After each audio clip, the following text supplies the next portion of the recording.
News ని మీకు సమర్పిస్తున్నవారు Lakshmi Nilayam gated community apartment Shyamala Nagar extension 11th line Guntur. నమస్కారం, సిటీ వార్తలకి స్వాగతం. ముందుగా హెడ్లైన్స్. సీఎం చంద్రబాబును కలిసిన డిప్యూటీ సీఎం పవన్ కళ్యాణ్. పంచాయతీరాజ్, అటవీ శాఖ, రాష్ట్ర పరిస్థితులపై చర్చ.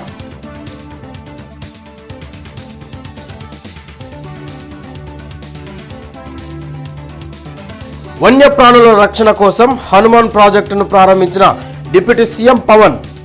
అటవీ శాఖ చరిత్రలో కీలక అడుగు అని వ్యాఖ్య.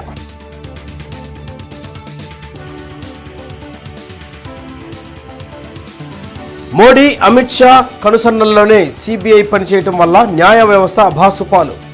కాకినాడ ఘటనకు పూర్తి బాధ్యత ప్రభుత్వానిదే, సిపిఐ నారాయణ ఆరోపణ.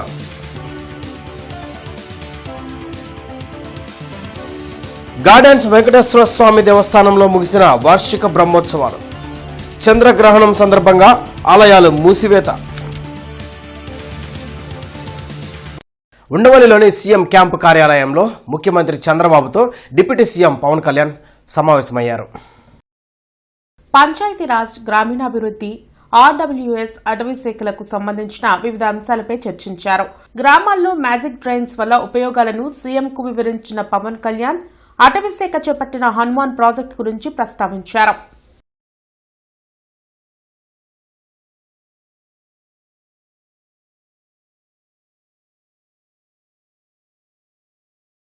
ప్రపంచ వన్యప్రాణి సంరక్షణ దినోత్సవం సందర్భంగా హనుమాన్ ఫౌండేషన్ ప్రాజెక్టును డిప్యూటీ సీఎం పవన్ కళ్యాణ్ ప్రారంభించారు. మంగళగిరి 6వ బెటాలియన్లో నిర్వహించిన హనుమాన్ ఫౌండేషన్ ప్రాజెక్ట్ ప్రారంభోత్సవ కార్యక్రమంలో డిప్యూటీ సీఎం పవన్ కళ్యాణ్తో పాటు జిల్లా ఇన్ఛార్జ్ మంత్రి కందుల దుర్గేష్తో పాటు అటవీ శాఖ ఉన్నతాధికారులు పాల్గొన్నారు. హనుమాన్ ప్రాజెక్టు ద్వారా మానవ వన్యప్రాణి సంఘర్షణను తగ్గించడమే లక్ష్యమని పవన్ కళ్యాణ్ చెప్పారు. వన్యప్రాణుల వల్ల పంట నష్టం, ప్రాణ నష్టం జరగకుండా హనుమాన్ ప్రాజెక్టు సహాయపడుతుందని పేర్కొన్నారు. ఈ ప్రాజెక్టు కోసం 100 వాహనాలను అటవీ శాఖకు అందించామని వివరించారు. ఏదైనా ఘటన జరిగిన వెంటనే స్పందించి సహాయ చర్యలు చేపట్టడం, పరిహారం అందించడం హనుమాన్ ప్రాజెక్టు బాధ్యత అని స్పష్టం చేశారు. ఈరోజు ఈ హనుమాన్ ప్రాజెక్టు కోసం మొట్టమొదటిసారి రాష్ట్రంలో పూర్తి సాంకేతికతతో కూడిన అంటే జీపీఎస్ ట్రాకింగ్ ఇలాంటి సాంకేతికతతో కూడిన 100 వాహనాలని ప్రారంభించాం. దాంట్లో 93 rapid response and rescue team vehicles, 7 wild life ambulances ఉన్నాయి. వీటికి అనుసంధానంగా విశాఖపట్నం, రాజమహేంద్రవరం, తిరుపతి, బైరిట్లలో 4 wild life rescue and treatment సెంటర్స్ని ఏర్పాటు చేస్తూ ఉన్నాం. 19 ర్యాపిడ్ రెస్పాన్స్ టీమ్స్ సిద్ధంగా ఉన్నాయి. ప్రతి వాహనంలో అటవీ రేంజ్ ఆఫీసర్, జంతు వైద్య సిబ్బంది, ట్రైబల్ హెల్పర్స్, గిరిజన సహాయకులు, para veterinarians, trained and community based veterinarians, community based animal వర్కర్స్తో కూడిన పూర్తి స్థాయి వ్యవస్థ ఉంటుంది. బాధ్యతాయుతంగా ఉండాల్సిన ఐఏఎస్, ఐపీఎస్ అధికారులు ప్రలోభాలకు లోనవడం వలన వ్యవస్థలు దెబ్బతింటున్నాయని సిపిఐ జాతీయ నాయకులు నారాయణ ఆరోపించారు. రాష్ట్రంలో అగ్రిగోల్డ్ బాధితులకు న్యాయం జరగాలంటే చంద్రబాబు నాయుడు కేసును మధ్యవర్తిత్వానికి అప్పగించాలని నారాయణ కోరారు. కొత్తపేట మల్లేలింగం భవన్లో జరిగిన మీడియా సమావేశంలో ఆయన మాట్లాడారు. రాష్ట్ర ప్రభుత్వం విద్యా, వైద్య రంగాలను ప్రైవేట్ వ్యవస్థలకు ధారాదత్తం చేస్తున్నారని మండిపడ్డారు. కాకినాడ దుర్ఘటనకు పూర్తి బాధ్యత ప్రభుత్వానిదే అన్నారు. మోడీ, అమిత్ షా కనుసన్నల్లోనే సిబిఐ పనిచేయడం వలన జ్యుడిషియల్ వ్యవస్థ అబాసుపాలవుతుందన్నారు. రాష్ట్రానికి ప్రత్యామ్నాయ పార్టీ అవసరం ఏర్పడిందని, అందుకే సిపిఐ పార్టీ ప్రజలకు వెళ్లే కార్యక్రమం చేపడుతుందని వెల్లడించారు. ఈ కార్యక్రమంలో కోటా మాల్యాద్రి, జంగాల అజయ్ కుమార్, ఆకిటి అరుణ్ కుమార్, మేడ హనుమంతరావు, రావుల అంజిబాబు తదితరులు పాల్గొన్నారు. ఆంధ్ర రాష్ట్రానికి వచ్చే సమస్య అంతా బీజేపీలో ఉన్నారు. అధికార ప్రతిపక్షాలు మొత్తం బీజేపీతో ఉన్నారు. నౌ దిస్ ఇస్ ద కమ్యూనిస్ట్కి ఛాలెంజ్ ఇది. ఇప్పుడే ఆంధ్ర రాష్ట్రంలో ఒక ప్రత్యామ్నాయమైనటువంటి ఉద్యమం నిర్మించాలి. నువ్వు రాజకీయ పార్టీ చుట్టూ తిరగాల్సిన వల్ల ఈ పార్టీ వాళ్ళు సీట్లు ఇస్తారా, ఆ పార్టీ వాళ్ళు సీట్లు ఇస్తారా, రాజకీయ పార్టీ చుట్టూ తిరగబాకండి, ప్రజల చుట్టూ తిరగండి. ప్రజల చుట్టూ తిరగడం ద్వారానే ఉద్యమాన్ని బలోపేతం చేయగలం, ఇది ప్రజలు న్యాయం చేయగలం. ఇప్పుడు ఇంటింట ప్రచారాన్ని కమ్యూనిస్ట్ పార్టీ అనేది తీసుకుంది, చూస్తున్నాం. ఇంటింట ప్రచారం అనేది మొక్కుబడిగా మనం చేయబాకండియా. మిత్రమా, మొక్కుబడిగా అయిపోయింది. పొద్దున్న పోయి 2 గంటలు ఇచ్చేసి ఎండ వచ్చేస్తున్నారు.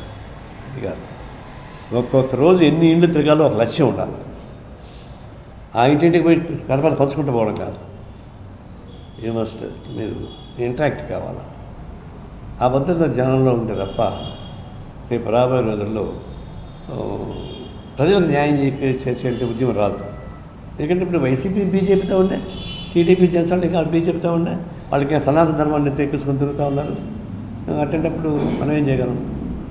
ప్రజలకు కాపాడాలంటే కమ్యూనిస్ట్ పార్టీ బలోపేతంగానే ఉండాలని చెప్పేసి కోరుతున్నాను. గుంటూరులో బంజారాల హోలీ మహోత్సవాన్ని అంగరంగ వైభవంగా నిర్వహించారు. ఆల్ ఇండియా బంజారా సేవా సంఘం ఆధ్వర్యంలో మున్నంగి స్కూల్ సమీపంలోని గ్రౌండ్లో చేపట్టిన ఉత్సవంలో వివిధ ప్రాంతాల నుంచి బంజారాలు పాల్గొన్నారు. హోలీ విశిష్టతను భావితరాలకు తెలియచేయాలనే ఉద్దేశంతో ఈ హోలీ మహోత్సవాన్ని చేపట్టినట్లు సంఘ నాయకులు తెలిపారు. ఎస్టీల్లో ఇతర కులాల వారిని చేర్చడం వల్ల తమకు తీరని నష్టం జరుగుతుందన్నారు. జిల్లాని యూనిటీగా చేయబట్టి అన్ని వర్గాలకు సంబంధించిన వాళ్ళు ఎమ్మెల్యేగా ఎంపీగా ఉన్నారు. బంజారాలకి షెడ్యూల్ ట్రైబ్ సంబంధించి మాత్రం స్టేట్ యూనిట్ చేయబట్టి మాకుండే జనాభా మొత్తము అసెంబ్లీ సంఖ్య మొత్తం ఏజెన్సీ ఏరియాలో కేటాయించడం జరిగింది. దానివల్ల మా సమస్యలు ప్రస్తావించే వాళ్ళు ఎవరు లేరు. కాబట్టి ఈ సమస్యలు ఉన్నాయి మాట్లాడడానికి ప్రభుత్వం వారికి, ముఖ్యంగా ప్రజెంట్ ముఖ్యమంత్రి నారా చంద్రబాబు నాయుడు గారికి, అలా ఉప ముఖ్యమంత్రి శ్రీ పవన్ కళ్యాణ్ గారికి అపాయింట్మెంట్ కావాలని మీడియా ద్వారా కోరుకుంటూ గుంటూరు తిరుపతిగా పేరుగాంచిన గార్డెన్స్లోని శ్రీ వెంకటేశ్వర స్వామి దేవస్థానంలో అంగరంగ వైభవంగా వార్షిక బ్రహ్మోత్సవాలు జరిగాయి.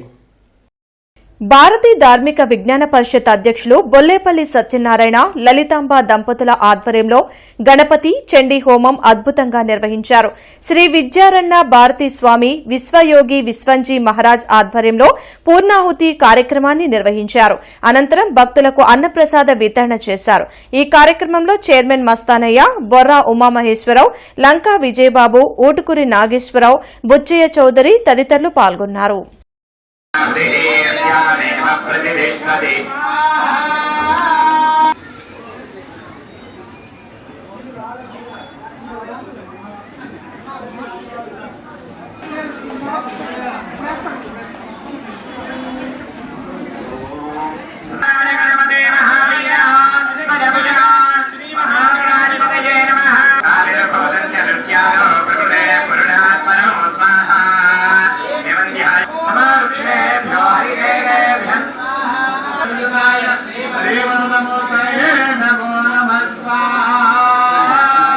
సిఐటియు ఆధ్వర్యంలో అంగన్వాడీ వర్కర్స్ హెల్పర్స్ యూనియన్ ఆందోళన చేపట్టింది. లాడ్జీ సెంటర్ అంబేద్కర్ విగ్రహం వద్ద నిర్వహించిన ధర్నాలో అంగన్వాడీ వర్కర్స్ హెల్పర్స్ పాల్గొని ప్రభుత్వానికి వ్యతిరేకంగా నినాదాలు చేశారు. కనీసం వేతనం 26,000 ఇవ్వాలని, న్యాయబద్దమైన సమస్యలను పరిష్కరించాలని డిమాండ్ చేశారు.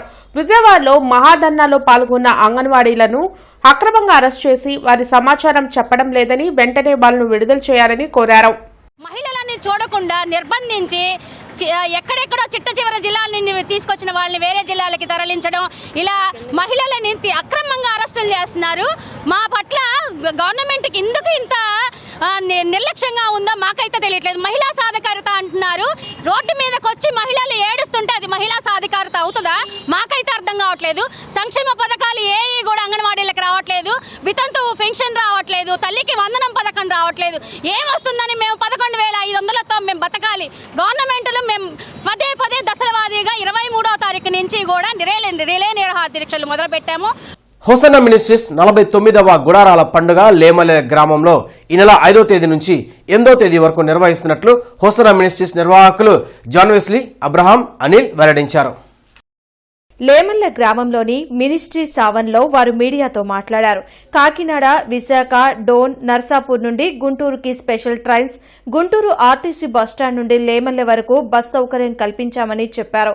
కుటుంబ సమేతంగా గుడారాల పండగకి రావాలని ఏర్పాట్లు ఇప్పటికే పూర్తి చేశామని చెప్పారు. కాకినాడ నుంచి గుంటూరుకి స్పెషల్ ట్రైన్ వేశారు. 5వ తారీఖు, 6వ తారీఖు, 8, 9. అలాగే విశాఖపట్నం నుంచి గుంటూరుకు వచ్చే సింహాద్రి ఎక్స్ప్రెస్ కొన్ని స్పెషల్ ట్రైన్లు 10 నుంచి 15 బోగీలు ఎక్సెస్ బోగీలు వేస్తున్నారు రైల్వే శాఖ వాళ్ళు. అలాగే ద్రోణాచలం నుంచి గుంటూరుకి స్పెషల్ ట్రైన్లు ప్రతిరోజు వాటిలో 10-15 బోగీలు ఎక్స్ట్రా వేస్తున్నారు, ఇటు రావడానికైనా అటు వెళ్ళడానికైనా. అలాగే నర్సాపూర్ నుంచి గుంటూరుకి ప్రత్యేకమైన ట్రైన్లు ప్రత్యేకంగా భోగిలు కూడా వేస్తున్నారు. అలాగే ఆర్టీసీ వారు కూడా పూర్తి సహకారాన్ని ఇస్తున్నారు. గుంటూరు బస్టాండ్లో దిగితే గుడారాల పండుగల నిమిత్తం ప్రత్యేకమైన బస్సులు ఏర్పాటు చేశారు. రైల్వే శాఖ వాళ్ళు ఈ గ్రౌండ్లోనే రిజర్వేషన్ కౌంటర్ పెట్టారు. జనరల్ టికెట్స్ కూడా ఇక్కడే ఇస్తారు రైల్వేకి. 49వ అంతర్జాతీయ గుడారాల పండుగను దేవుడు మనకు ప్రసాదించి ఉండగా మరి మార్చి నెల 5, 6, 7, 8 తేదీల్లో ఈ గుడారాల పండుగలు జరుగుతున్నాయి కనుక మరి కుటుంబ సమేతంగా మీరందరూ ఈ గుడారాల పండుగలో పాలుపంపులు పొందాలని, ఇప్పటికే ప్రజలందరికీ కావలసిన చక్కని ఏర్పాట్లన్నీ కూడా మరి దయాక్షేత్రాలు ఏర్పాటు చేయడం జరిగింది కనుక మీరు ధైర్యంగా, ఉత్సాహంగా, సంతోషంగా కుటుంబ సమేతంగా ఈ గుడారాల పండుగలో పాలుపంపులు పొంది దేవుని వాక్యాన్ని విని దైవాశీర్వాదం పొందుకోవాలని ప్రేమతో తెలియచేస్తున్నాం.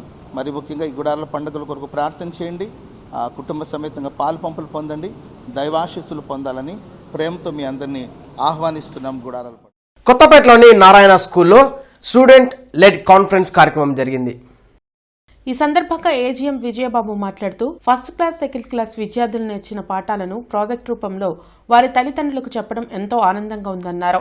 విద్యార్థుల్లో దాగి ఉన్న ప్రతిభను వెలికితీసి వారి ప్రతిభకు పదును పెట్టి ఉత్తమ విద్యార్థులుగా తీర్చిదిద్దడమే నారాయణ స్కూల్ యొక్క ముఖ్య ఉద్దేశమని తెలిపారు. ఈ కార్యక్రమంలో ప్రిన్సిపల్ సుబాని, ఆర్ఎండీ హెడ్స్ వాణి చౌదరి, ఏవో ప్రవీణ్ కుమార్, ఈ ఛాన్స్ కోఆర్డినేటర్ బేబీరాణి, ఉపాధ్యాయులు మరియు విద్యార్థులు తల్లిదండ్రులు పాల్గొన్నారు. In this program, the students led the program, students lead the program, and they will showcase their talents of what they learn throughout the year. So related to all the subjects, right from Telugu, Hindi, English, Maths and EVS and all the subjects, whatever they learn throughout the year, they are showcasing their talents to all the teachers. At the same time, they are showcasing their work, they are showcasing their progress, everything to the parents as well as to their friends even. And in this program, the students automatically, when they are expressing their feelings, when they are expressing their talents here, their communication skills will be improved. At the same time, whatever the hidden talents of the students are there, they will be exhibited to the parents, because we all know that parents, maybe they will feel that the student is not saying something to me, they are not speaking something. All these shatters will be broken down here in this program.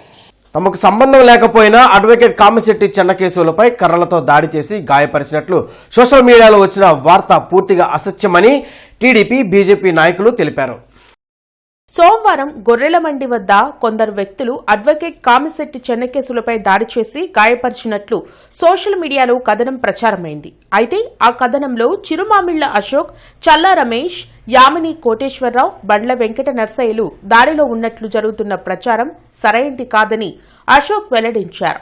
నిజానికి ఆ advocate కు తమకు ఎటువంటి పరిచయం కానీ సంబంధం కానీ లేదని పేర్కొన్నారు. తమపై వస్తున్న ప్రచారంలో నిజానిజాలు తేల్చి ప్రజలకు చెప్పాలని నల్లపాడు పోలీస్ స్టేషన్లో ఫిర్యాదు చేశామన్నారు. ఆ సమయంలో మేము ఇంట్లోనే ఉన్న సీసీ ఫుటేజ్ ను పోలీసులకు అందించామని చెప్పారు. న్యాయ వ్యవస్థ మీద, న్యాయవాది మీద దాడి చేయడం అనే విషయం చాలా పెద్ద నేరం. అలాంటి ఒక పెద్ద నేరంలోకి అమాయకులైనటువంటి నా క్లయింట్స్ చిరుమామిళ్ళ అశోక్ గారిని, చల్లా రమేష్ గారిని, యామిని రామకోటేశ్వరరావు గారిని, వెంకట నరసయ్య గారిని విరికించాలనే ఒక పెద్ద కుట్రకోణం జరుగుతుందని చెప్పి నిన్న మేము 3 గంటలన్నర 4 గంటలకే మాకు సందర్భం తెలిసిన వెంటనే ఆ వాట్సాప్ గ్రూపుల్లో మేము మా యొక్క స్పందనని, ఈ ఫేక్ మెసేజ్ని సర్క్యులేట్ చేస్తే మా క్లయింట్స్ యొక్క వ్యక్తిగత రెప్యుటేషన్ని డ్యామేజ్ చేస్తే లీగల్ కాన్సిక్వెన్సెస్ ఎదుర్కోవాల్సి ఉంటుందని చెప్పి మేము కూడా ఒక మెసేజ్ని సర్క్యులేట్ చేయడం జరిగింది.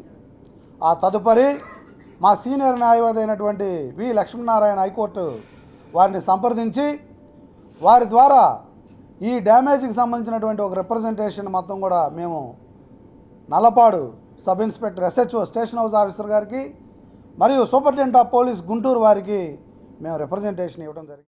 అమరావతి రోడ్లోని నారాయణ స్కూల్లో స్టూడెంట్ లెడ్ కాన్ఫరెన్స్ నిర్వహించారు. ఫస్ట్, సెకండ్ క్లాస్ స్టూడెంట్స్ రూపొందించిన పలు ఎగ్జిబిట్స్ ను ప్రదర్శించారు. పిల్లల్లో దాగి ఉన్న సృజనాత్మకతను వెలుగుతీసేందుకు తాము ఇలాంటి కార్యక్రమాలను నిరంతరం నిర్వహిస్తున్నట్లు స్కూల్ ప్రిన్సిపల్ రమా తెలిపారు.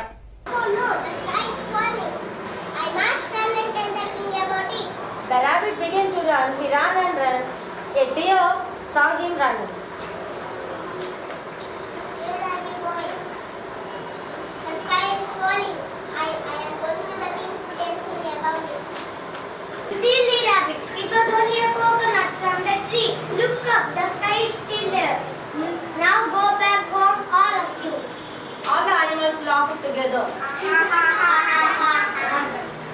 Today, Narayana English Medium School, Amravati branch, first and second class students participated for student-led conference.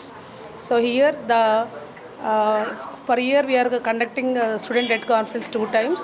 So semester, all the subjects, the projects has done by the students and exhibited there only. So along with the parents, they are coming to the projects visiting, and the parents are questioning the respective subjects, and students are answering. The parents are very happy. So they given wonderful feedback about the students' academic performance. So I am very thankful to the management, those who have supported for the making the program. వార్తలందరితో సమాప్తం. నమస్కారం. City news ని మీకు సమర్పించిన వారు Lakshmi Nilayam, gated community apartment, Shyamlanagar extension 11th line, Guntur.